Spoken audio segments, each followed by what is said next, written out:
Hello, you wonderful people, and welcome to another episode of Super-Fanta-Fi. This being a show where I talk about TV shows of the supernatural, fantasy, and or science fictional genre. For today's episode, I'm going to talk about Season 1, Episode 8 of Trails of Cold Steel Northern War. A lot of really interesting things went down in this episode, so let's break it down. So, we have Glark making an announcement, bringing all the Northern Jaegers together, and it is him doing exactly what he said he wasn't going to do, and he wasn't going to parade Lavi around and kind of use her as an instrument, and lo and behold, he does do that. I love that, like, last episode, it seemed like he might have been sincere. Maybe people saw through that facade, but it turns out, nah, he's power tripping. He's like, basically, his long end goal is like, yo, I'm going to basically take over the entire, it's not going to be Osborn, it's going to be me who takes over the entire continent, which is so interesting considering, like, well, we know where, I mean, that's kind of where Osborn's going. We know the reasons behind why Osborn's doing that, but also the fact is that it's like, I mean, even it doesn't work out that way for him either, but like the fact is that that's Glark's ambition. It now makes you go like, right, so can we even take anything he said last episode at face value? Like, yes, maybe Vlad did make that choice, but who's to say, Glark wasn't speaking in his ear, like telling him like, oh yeah, this is the right thing to do. So Vlad probably felt like he had no other choice. Like, it's like considering the circumstances he was in, like it felt, you know, and you just, like, the moment he was on stage kind of smiling behind Lavi made me go like, oh wow, you really put on the, like, because he forced her hand because she's like, right, you said you weren't going to do this, but he's like, come on, look at everyone happy, like, you're inspiring all of these Northern Jaegers, like, are you really going to take that hope from them? Because, like, the fact is, if you were just some nameless soldier, you're not good enough to really inspire anything. Strong as you are, it's like, no, but you're a grandchild of one of this nation's heroes. That's going to be enough to inspire so many of these people to go out there, sacrifice their lives. For me, I mean, he didn't say that at the time, but that's the implication later on. It's like, oh yeah, like, you'll all sacrifice your lives for me, you know, for the greater good. And that greater good is my glory of conquering this and ending all wars and being kind of some supreme leader on Zemuria.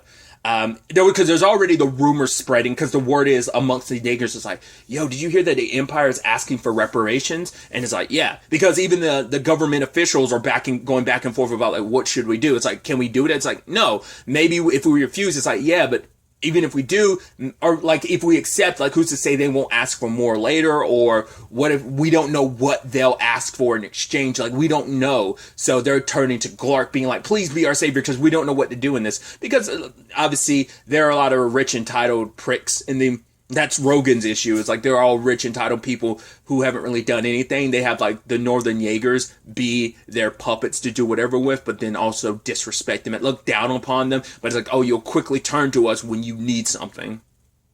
But yeah, once again, the rumors spreading amongst the Northern Jaegers. It's like, yo, like, how much is the Empire asking for in reparations? It's like, yo, they're asking probably way more than what this country even has. And it's like, well, and the fact of the matter is that means they're trying to invade us, because yeah, the Empire has a certain, you know, they make demands like this ahead of time, and then comes an invasion / annexation. It's like, oh, we saw it with Jirai 10 years ago.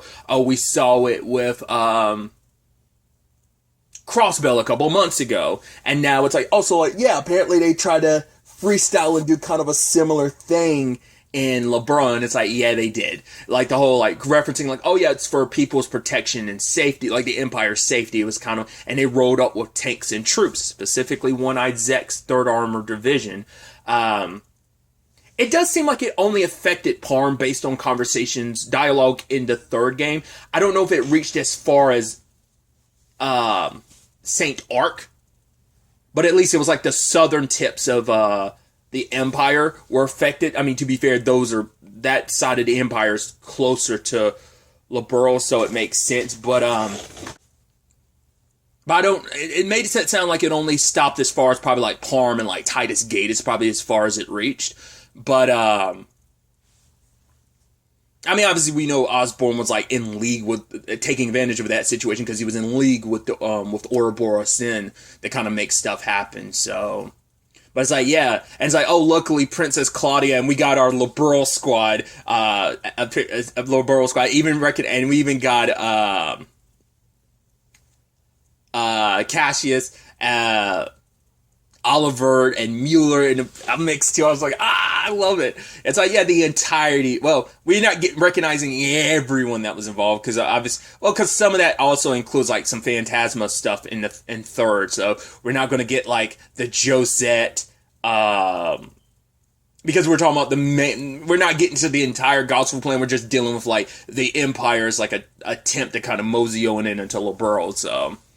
Like I said, I just think it's so interesting that Glark is going down. Like I'm like, oh, you're trying to do a Mil Mirage of your own. He was like Mil Mirage before Mil Mirage. It almost makes you wonder, on some extent, like, will the argument eventually, like, obviously this story is coming out after the fact, but I wonder, could they in retrospect be like, oh, that's actually what fueled Muse's plan even more? She can learn from their mistake, or I mean, who knows? Like these conversations.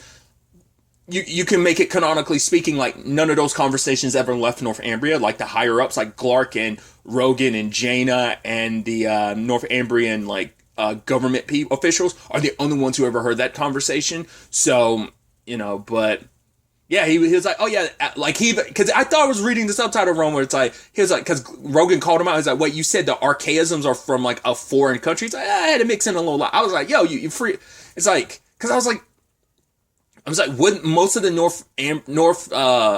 Northern Jaegers know about Ouroboros? I'd only assume the ones that were in the Empire, like Marty would know, considering, because I was about to say, like, even if they weren't officially aware of Ouroboros' appearance, like, they at least work, well, I mean, we know they work with Ouroboros now, so maybe that leads to them working with, like, Leanne and the Stall Ritter, and, because who else was involved in the situation in 3?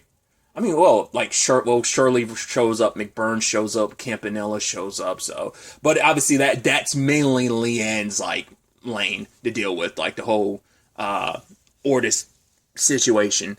So we know the Northern Jaegers were working with them, at least a section of them that were trying to find a place to die. So I don't know if that's supposed to be a byproduct of, yes, they were completely aware of Ouroboros' participation with the Noble Alliance in the October War, or could it be that they only know about Ouroboros because of this section here, because of the Northern War? So it might actually be both. We just don't know how much they knew at the time, because obviously Ouroboros was working in the background, but obviously they were. I'm trying to think, did the Northern Jaegers at least didn't take advantage of archaisms that I'm aware of? And now, like, thinking back on 2, I'm currently in the middle of playing 2 for the 5th time, so I don't remember them ever taking advantage of. So that's why I'm like, I don't know how much they knew about that. That's just, what did they know and when did they know is kind of my argument about that. So, either way. Rogan's not a fan of this whole situation. For one, it's like, oh, you're using Vlad like that, because it's like, oh, you have the audacity to stand up on stage speaking Vlad and Valentine's name. It's like, shut your mouth. It pisses him off even more. And the fact is that he's showing off the archaism. It's like, yo, we got this. Like, oh, look what these archaisms can do. It's like, they mean nothing. Like, I mean, I don't think archaisms could stand up much to a, they definitely can't stand up much to, like, soul dots. Because, once again, like, the archaisms don't have, like, they have, like, the power, but I don't think they fully can compensate for soul dots. Definitely not for Divine Knight, but, once again, even Divine Knights, like, aren't, like, all-powerful, so. But, showcasing their power, and he's like, hey, I have this device. I'm the only one who has full control over the archaisms. I'm the one that's able to unleash their full power. So, once again, Lobby kind of goes along with it because it's like, right, regardless of me having these mixed feelings about being used, at the very least, I can do something for my country. This is what I want to do. I want to protect my country. And the only way I can help them is I'm nothing special. The only thing about me that's special is whose grandchild I am. And so I can take advantage of that and use that to help protect my country. Like, that's one aspect about me that can be used. But even Assyria later on, it's like, right, you're using them, you're not being used, right? And it's like, of course, it's like, well, then Assyria is like, well, fine, if that's your decision, I support you. Just make sure you're not getting used. And the sad thing is both her and Tally are being used. I meant to bring this up last episode, because I had already brought it up before that they were two sides of the same coins. They're really, like, they're making that even clearer now, because Lavi sadly doesn't know the exact position she's in, because she thinks of Reen one way, because obviously you don't have the Erebonian perspective. Not even a lot of Erebonians have that perspective. Only those close to Reen know his circumstances, but what situation she's in is the exact parallel of Reen's. They're even more so now two sides of the same coins. It was already kind of heading that direction to parallels, but even more so, it's like, right, you're this figurehead, you're meant to be this hero, because, you know, Reen took that, you know, and it's going to become a noose around Lavi's neck, just like it is Reen's, you know, and that's a sad thing of just being used by these powerful people. Reen by Osborne, Lavi by Clark, and it's just like, there's very deep parallels between the two of them. But yeah, like I said, Rogan's not a fan of all of this, and he's like, all right, if you're going to be doing all that, then I'm going to have to make moves on my own. There was a conversation that he had with Jaina where Jaina was like, oh, I had no idea. He's like, yeah, I bet you did. So he said device. I'm guessing he did. For one, I didn't know Glark knew about the archaisms. I knew Rogan. I was like, Rogan knew about them, right? Because I think I remember there was an in-credit scene that showed him with them, and Jaina was watching. So it's like, she knew, but he probably didn't know that Glark had, like, the device that gives him full control of the archaisms. Like, I can unleash their full power, only I have it. And Jaina's like, you know, trying to play coy about what she knew and when she knew it. So, but even Rogan doesn't completely trust her. Obviously, we know he shouldn't. So, and neither one of them, Issaria nor Lavi, knows what's up with Tally, because they're like, oh, we haven't seen him. It's like, oh, he'd say, oh my god, Lavi's now Glark's successor. They're like joking about, like, oh, that's probably how he's reacting, but he's right by Jaina's side when she's talking to Glark, and Glark is like, oh yeah, I'm gonna use her however I want to. I guess Glark doesn't know about, it's like, oh, this is your new boy toy, but it's like, oh, he doesn't know about Tally's connection to Lavi, and like Lavi's another reason why he's doing this. It's like, right, he wants to do what he can for Northumbria, because he doesn't want to just sit on the sidelines. He wants to probably do something about Marty, but he also wants to protect Lavi, and now it's like, for him, it's like, this is my best option. And so he's hearing like Glark freestyle talking about how, like, oh yeah, I'm gonna cast her aside, I'm gonna give her the death that I'll lead her and put her in a situation which will lead to her death, you know, a death befitting the granddaughter of a hero. And like, you know, Tally's sitting there having to hear all this, and he's like, oh, you know, Jaina did that on purpose. Once again, she's looking for the right spark, the heat stuff up, you know? So Glark confronts Lavi. He ends up asking Lavi, like, I want to know your answer. And once again, he hears Lavi's answer of why she's doing all this, you know? She has no interest in, like, being Glark's puppet, but it's like, right, if I can do my position, if it can help Northumbria, that's all I care about. I want to protect my country. Marty asked me what my goal is, and, you know, and stop running from what I want to do. And like, if I want something, go all the way with it. And that's what I plan on doing. And Glark tries to arrest her, because he's going to, like, arrest all of the capture all of the Northumbrian government officials and Glark, because it's like, all right, he's going to usurp them. It was going to be a coup, because it's like, right, I'll be the one leading the charge against this invasion, because I left out some pieces to the conversation, but Rogan was like, yo, how you going to have allied nations? Like, no other nation really helped anyone else. I mean, well, Calvert tried to step in with the crossbow thing. To be fair, that's because Calvert wanted the crossbow. And to be fair, they had their working relationship with the Chancellor. I mean, Rocksmith did, but that's a whole thing, right? But it's like, yeah, that's the only reason why the Republic stepped in then. And even the other countries, you know, they only stepped in later with the Mil Mirage thing, because we were going to a full-blown world war. Plus, to be fair, it's something like the Great Twilight was happening. So, like, everyone was kind of on board knowing, like, oh, this is what's happening in the Empire, and what this meant is one nation absorbing another, especially considering the Empire's been doing it a lot lately, is one thing. But when we're talking about a full-blown bloody war between two of the biggest military powerhouses in Zemuria, that being Calvert and Erebonia, then it's a little bit of a different situation. Because even the city of, well, could we know, like, the Holy City wanted to get involved too. They were involved. I mean, obviously the Crossroads was kind of involved in all of this, but we know they were being held off by some members of Ouroboros as well. Like they were being attacked on that front. So maybe Ouroboros is keeping them at bay and keeping them from interfering. Because I'm like, well, we don't know if Barkhorn is in Nord at this point in time. He might be.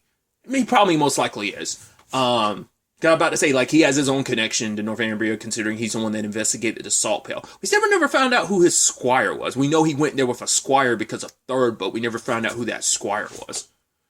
I mean, not unless that's something that comes up in, like, the Calvert Arc or something like that. But regardless, my current knowledge, I don't think it's been... where I am currently in the canonical story of what I know of the Trail series, I don't think that was ever revealed. But tangents and all that aside. But it's like, yeah, I am curious, like, why Glark did think he'd have every other nation behind him. Like, even talking about overtaking the city and making it, the Holy City and making it part of Northumbria. I was like, oh, yeah, I don't know how people are going to feel about that, because that feels very, I mean, because even the Empire hadn't gone that far yet. It would have eventually gotten to that, sure, because the whole point was to, like, spread the Great Twilight across the entire continent. But, you know, so it would have gotten there eventually. But that seems like some very blasphemous shit to be like, oh yeah, we're going to take over the Holy City and make it part of Northumbria. It's like, that seems, I don't know, man. I don't know how people would have responded to that. But once again, he could have just been freestyling because he was just feeling himself. It's like, man, you are very, very power hungry.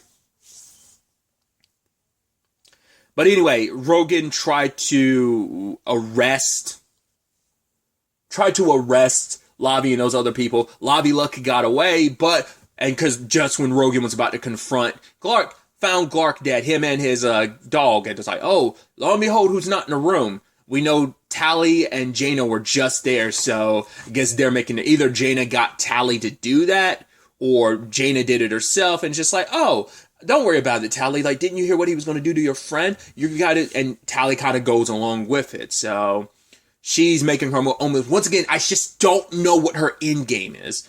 You know? That's going to be the interesting reveal.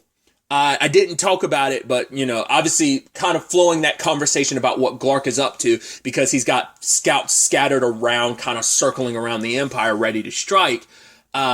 We have our favorite two head butters, Osborne and Oliver. And I love Oliver putting on his smiles, trying to be the, playing up the debaucherous prince role of it. But he's like, yeah, I've heard more and more stuff is happening up north. Like, was it really the time to really be was like now really the time to pull the trigger on the reparations angle? And he's like, yeah. It's like, what I've heard rumors also about, like, Ouroboros and what they're up to, them kind of embedding themselves in Northumbria, and also that their scouts kind of scouted around, and it's like, right, don't you think you might have played your hand a little too quickly? And Osborne's like, I don't know, maybe. Well, I guess the only way we'll find out is we'll have to wait and see, but then Oliver's like, how far ahead is this monster thinking? It's like, oh boy, Oliver, you have no idea. It's like, oh, this plan has been laid out for a decade. I mean, you can make the argument it's been in the making for hundreds of years, but it's been, at the very least, on Osborne's side of things, it's been the past, decade. But yeah. Decade plus, really. It's definitely going to be interesting to see where all of this ends up taking us going forward into the aftermath of all of this, especially with Glark's death. And I'm sure that's going to end up getting pinned on Rogan. Maybe. Or maybe Rogan's just going to be like, well, I'll take advantage of this situation, which, once again, might just put it more in his corner of like, oh, did he do it? We'll ultimately have to wait to see where all of this ends up taking us going forward into the next episode.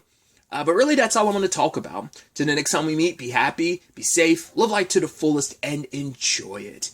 Good day, and goodbye.